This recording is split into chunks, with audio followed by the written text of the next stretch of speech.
Welcome back to Leveraging Leadership, where we unpack the art of business leadership. I'm your host, Emily Sander, Chief of Staff turned Executive Leadership Coach. I work with people to help them step into effective leadership and realize their professional and personal goals. If you have known failure and success, if you have had good bosses and bad bosses, if you are a high achiever and want new ideas, and if you want the practical and tactical side of things, then you are in the right place. This show is all about finding your points of greatest influence and leveraging them to better serve those around you. Our guest today is Lenka Pincot, and she is the Chief of Staff to the CEO at PMI, Project Management Institute. Lenka, welcome to the show. Hello. Hi, Emily. Thank you for having me. So first of all, quick context for how you became Chief of Staff for PMI. Yeah, so that's actually a very nice story. So I knew PMI organization, Project Management Institute, because I was one of the volunteers and one of our chapter presidents in the Czech Republic, actually. And so I was quite familiar with the organization. And I think that, of course, contributed for me to start working for PMI later on.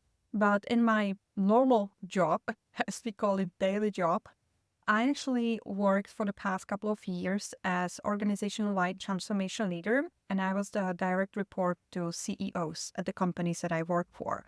And I think that that is what creates that necessary professional background for a role such as Chief of Staff.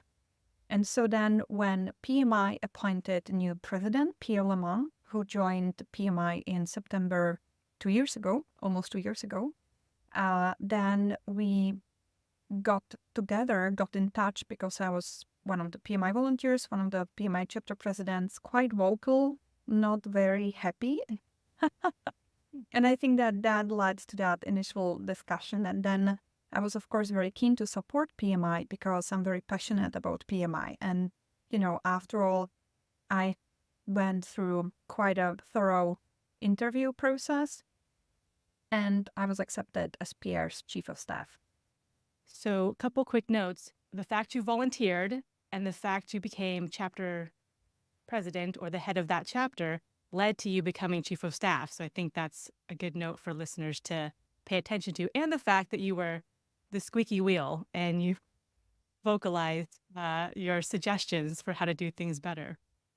So just for further context, what is PMI? I think a lot of people know the PMP certification, but I know your organization does a lot more than that. So what is PMI? So PMI, Project Management Institute, is a global leading authority on project management. We are the largest organization of this kind. So we are a not-for-profit organization that operates globally. We are present in 8 world regions. And we do all sorts of things to support our community in career-long learning and development. So we provide certifications, we provide education, e-learning, we operate a network of training providers. We also operate a body that we call Global Executive Council when we cooperate with world-leading organizations and work with them together to advance the profession. We also run Global Accreditation Center for other educational institutions to provide accredited project management courses. And, it's quite a lot. PMI is very complex.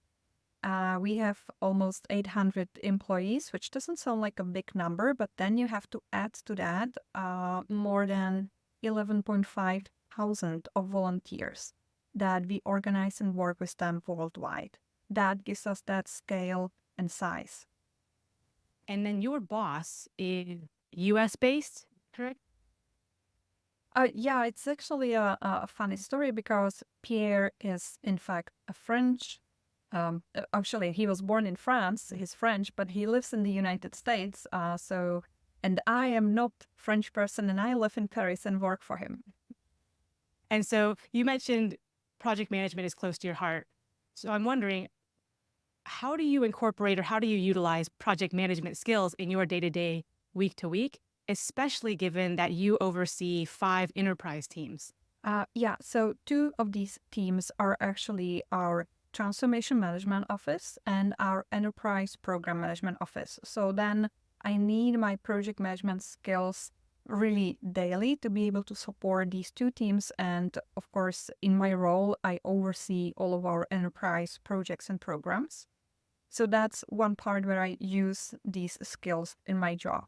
Then the other part where I use my skills is in that chief of staff role, because that job, that role where you support your CEO and you support the organization, that's a lot about prioritization, about understanding what's important, about stakeholder management, communication, and then of course keeping things and teams organized.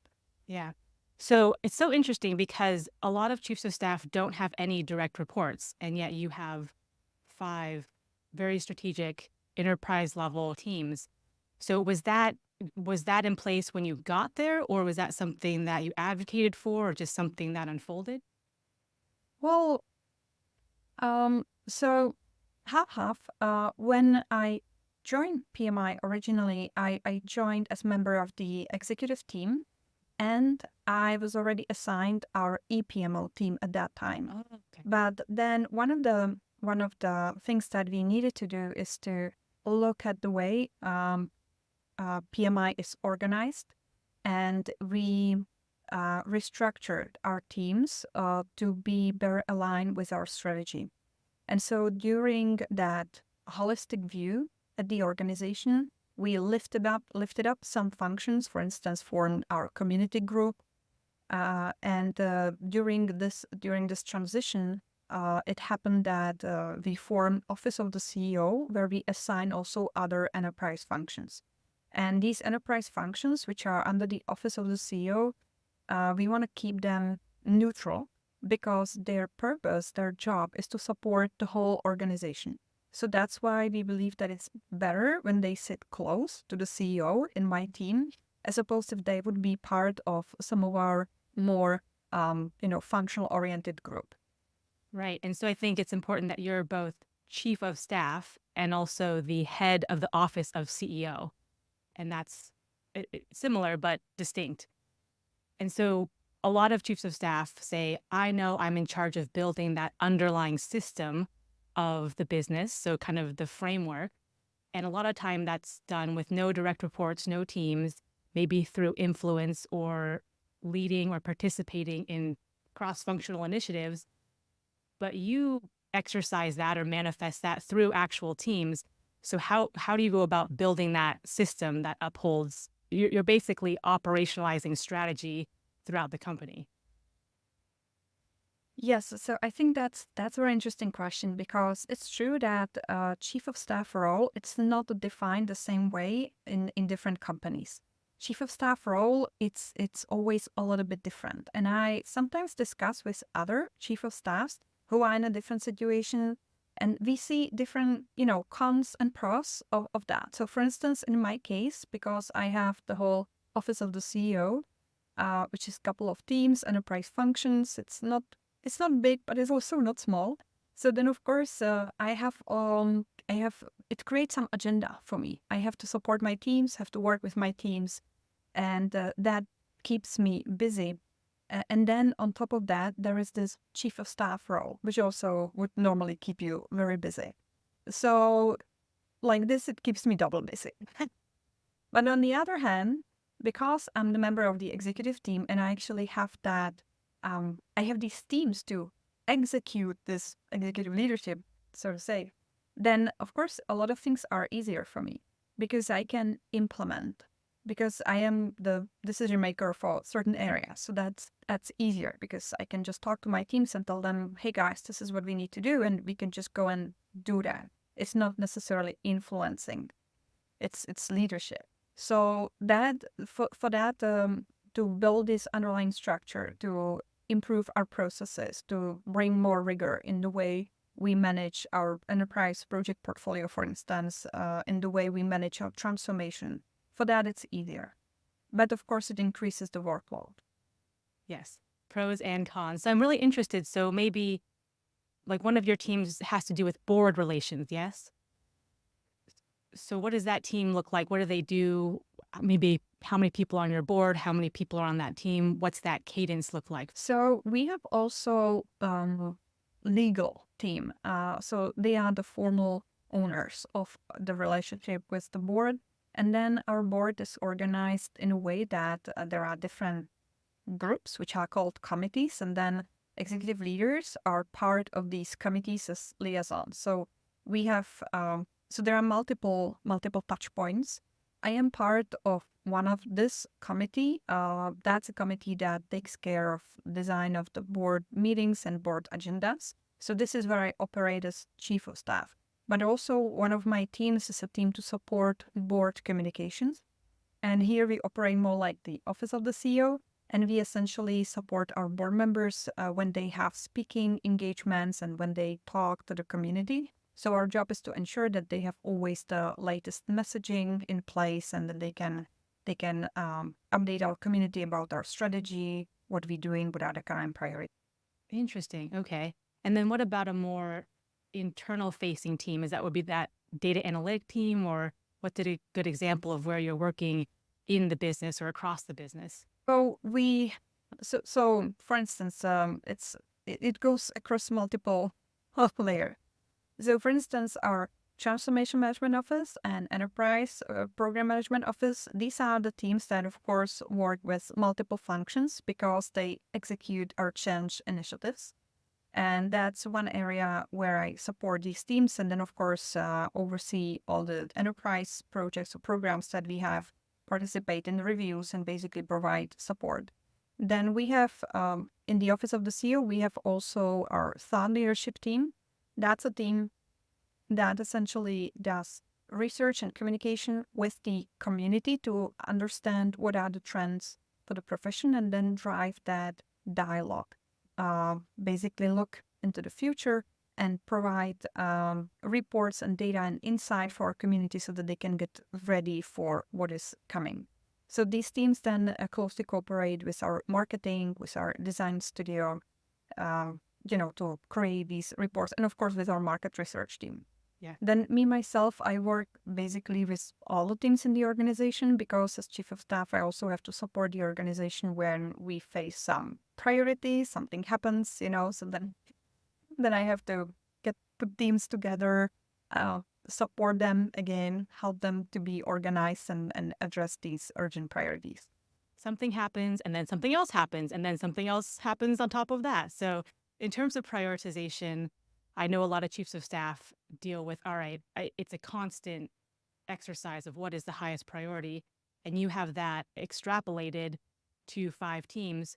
And I've heard you say that reprioritization isn't a bad thing. That's something that we have to adapt to and get good at. So how do you go about leading your teams in, here's the highest priority, and here is now what has been reprioritized?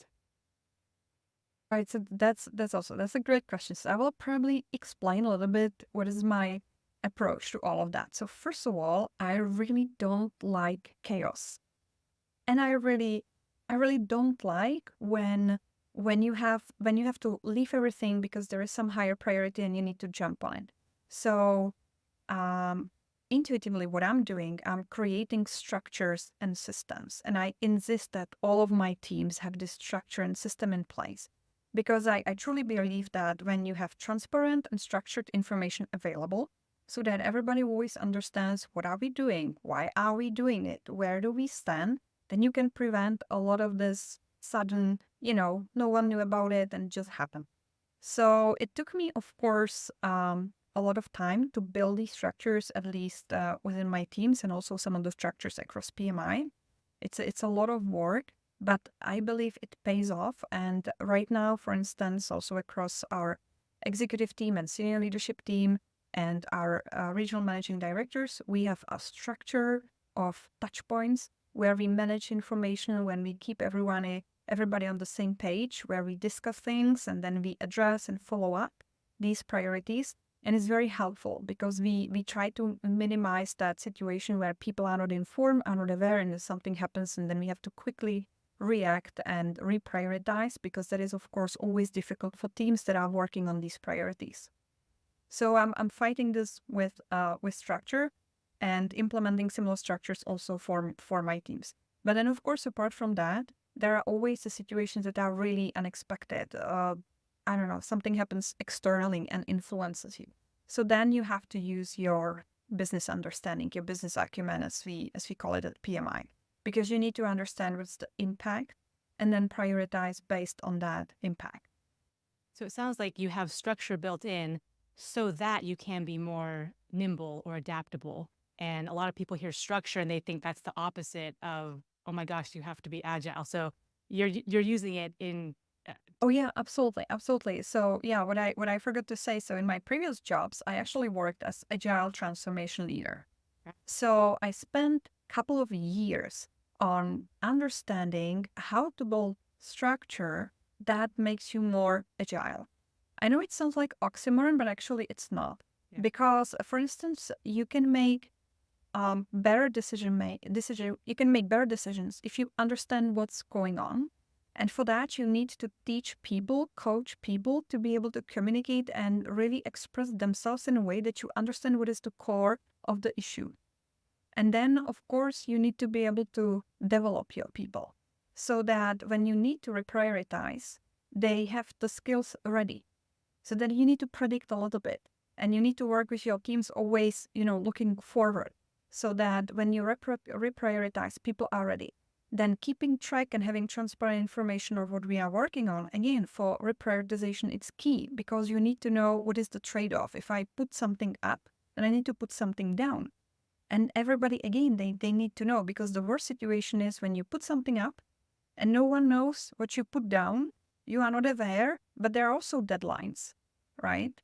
So we have, these little systems, communication channel, tracking sheets and all of that optimized so that we can keep track, everybody knows what's going on, and then we can adjust quickly. I'm so glad you said when you add something to someone's plate, something else has to be removed, else you just get overflow. And I'm wondering too, how would that work in practice? So, for instance, everyone has their normal cadence. So, business as usual, everything's going well, and then bam, something unexpected happens. Do you kind of start that cascade messaging? Hey, we have this new priority coming down through communication channels. Does that get caught with a daily stand-up meeting? What's the trigger point for that? Mm-hmm. Right. So again, I probably have to clarify that I am not involved in, let's call it like little things or things that can be handled by single departments. That usually doesn't reach me because there are managers, there are leaders, they can handle that. So what ends up on my table are activities that have characteristic of an enterprise change initiative, so enterprise topics. And for that, that's the advantage to be leading our transformation and EPMO offices, because these are the people that are leading these enterprise-wide activities. And this is where I need to have that fast access. So, for instance, the last time that I recall, something happened.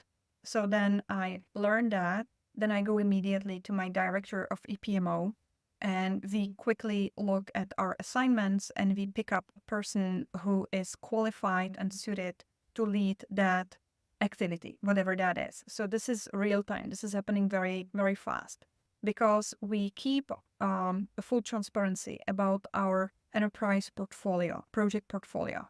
So we know exactly who's working on, what we work on, what are the timelines, what are the roadmaps, all of that. So then we can quickly pick up and say, okay, this person, we need his or her help. So if we are removing this or that person from that area, do we need to provide any support or what we do? Which, by the way, is very interesting because that also leads to the way how you manage your budget, because sometimes you need some temporary contractor. But that would be another chapter, another podcast, right? But this it has to come to that, because you need to have also this type of flexibility and visibility so that you can really react to these unexpected urgent situations. So then we assign someone, we pull team together, then we communicate. Then we explain, we get everyone on board. Also for these bigger enterprise activities, we always have executive sponsors, which means members of the executive team.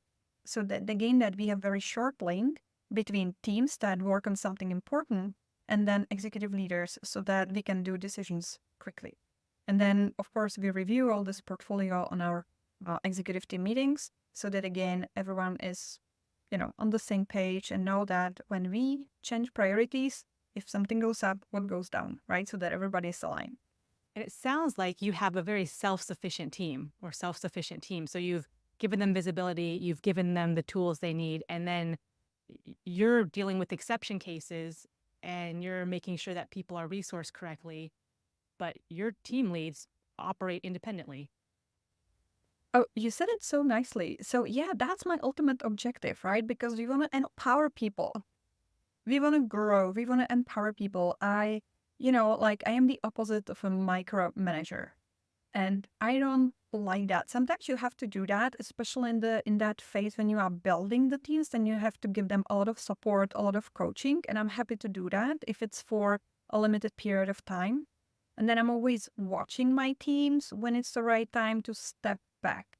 So this is what is also very important for my direct reports, that we have this very open and honest dialogue about that. So I'm telling them, look, like, we need to rebuild the processes, we need to rebuild your functions. So I will be with you often, and I really need to understand all the details. And as we are rebuilding, then I'm slowly, stepping back, and then I usually go and work on something else. But I already have that confidence that that other team is sufficient.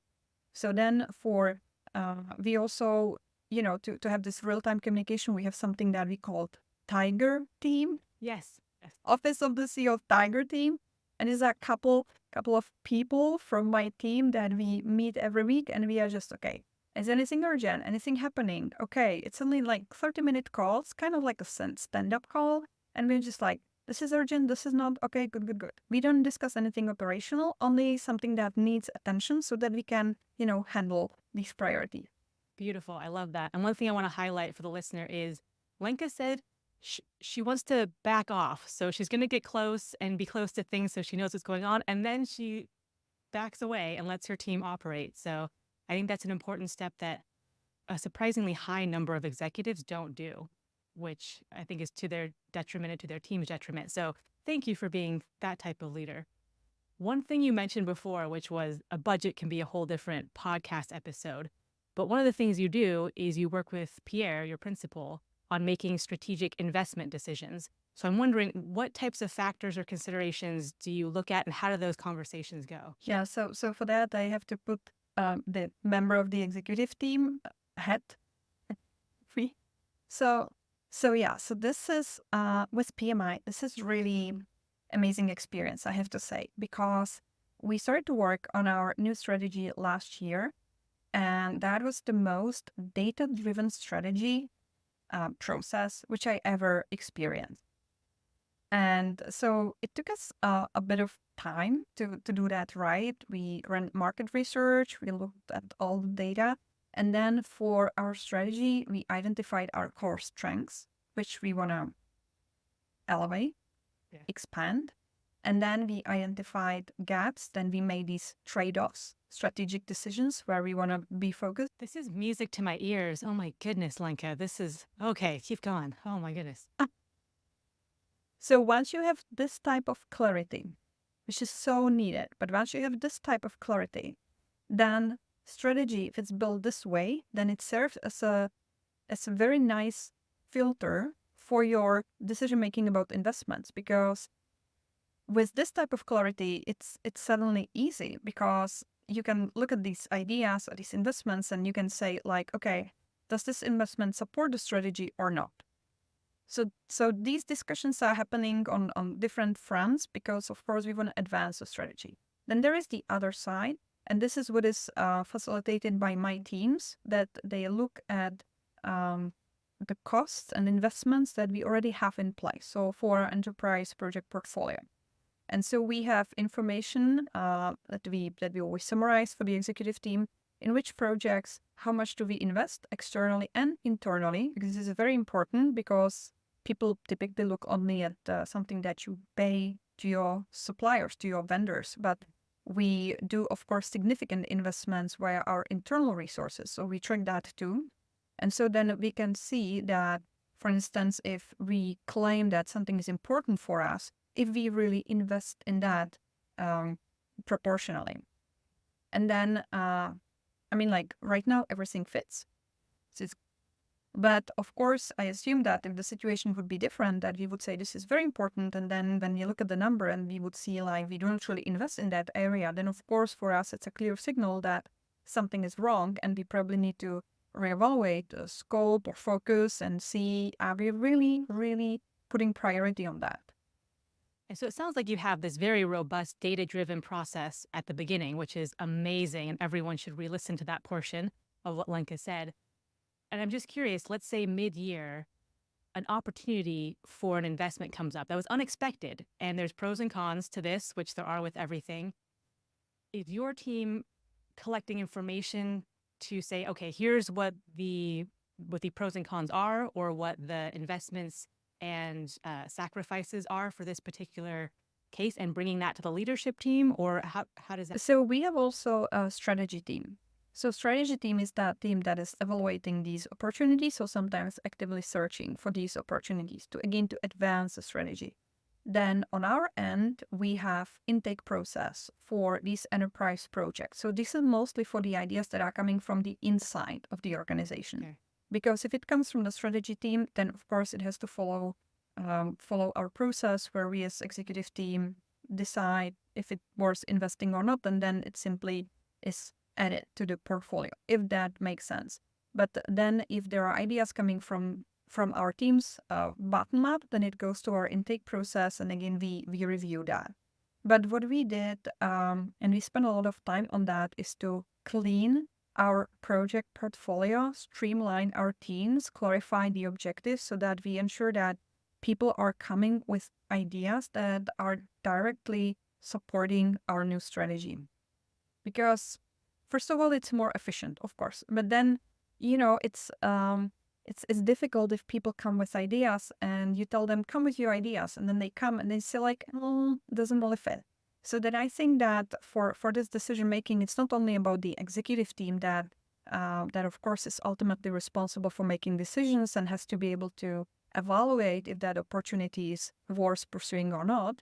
But part of that is also keeping your teams and employees and managers really truly informed and making them create that understanding what is the strategy about, so that when they think about these ideas, they generate ideas that support the strategy. There's so much talent and innovation in organizations, but if they don't know what the strategy is, then they can't have an idea to help it. So I think that's a great point as well. Yeah, and then it's very frustrating, right? Because the idea can be actually good. It's not about that idea, but is it gonna help us? Is it gonna help our community? Is it gonna help our members? This is how we need people to think. Yes.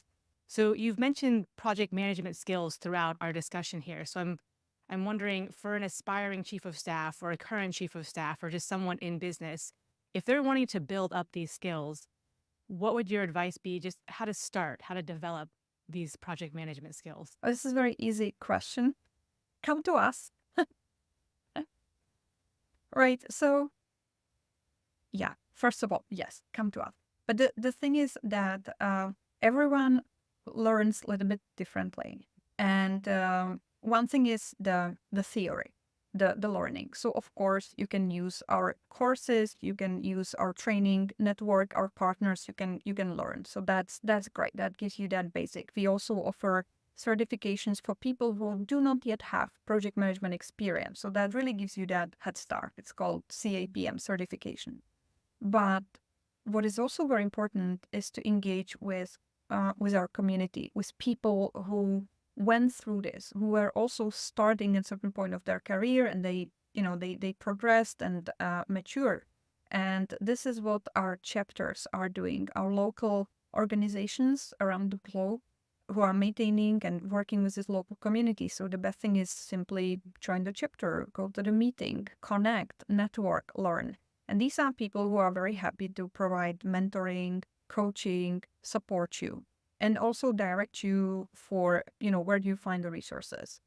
We also provide digital community. So that's for people who want to engage more on international level and not necessarily local, but also for people who don't have time to go to on-site meetings.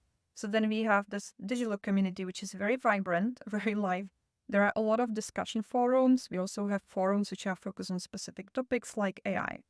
So I would say learning, if you want to formalize it, certifications, but also that human factor, coaching, mentoring through the community. And for the local chapters, is that if you're near any major city, there's going to be one in your area? Is it by region? Yeah, so we have chapters in more than 200 countries. So we have more than 300 chapters. So it depends where you live. So, for instance, some chapters are actually very large. I can imagine 5,000 people, Oh, wow. something like that. Some chapters are smaller, hundreds of people, and they typically operate on a country level. But in some large countries, we have more chapters. It's Okay. more like geographical, so that they Okay. can cover Sure. the area. Okay, so lots of options there, and we'll have the links to all of those things in the show notes. My final question for you would be, what is your favorite part, or what has been a memorable moment of your time as chief of staff at PMI? So I have to say that for me, the best part is working so closely with our CEO. And I know that he might actually listen to this, but I will say that he's the best CEO I ever worked with. And I'm learning from him every day. And that's for me the best because I'm also very passionate about learning, growing, growth mindset and all of that. And so then you need to have someone from whom you can actually learn. And he's always open for discussions and basically this type of coaching. It's all happening very fast, right? Because of the way we work. But for me, this is priceless. For me, this is a huge value to have this opportunity to learn and see how CEOs, and particularly my CEO, how he operates, how he thinks, because this experience, seeing that firsthand, that's really amazing for me. Good job, Pierre. Yes, it sounds like a boss who invests in their people and stretches them and pushes them in good ways, but also allows them to do their job. Those are the best people to work for and work with. So awesome. Anything else to throw in there about project management or chief of staff or PMI? Yeah, so people from time to time they approach me and they ask me about my role. They want to know if it's a possible career path from being a PMO leader, head of PMO, moving to chief of staff. So I typically explain them that yes, however, focus more on that business acumen and really focus on the role, what it means to be an executive leader. So that means mainly making decisions, resourcing your team and making decisions. And I'm just saying that because people who come from project management, they are often focused on execution. And they are great at execution, and that's a huge value. But if you want to add value as chief of staff, you need to build your teams that execute, but then serve as that executive leader and support your teams by influencing the decisions that are made on the strategy or on the top of the organization. Great advice. Love it. We'll leave it on that. Lenka, this has been fantastic. Thank you so much for being on, and you and or Pierre are welcome back anytime. If you enjoyed today's episode, please like, share, and subscribe wherever you get your podcasts.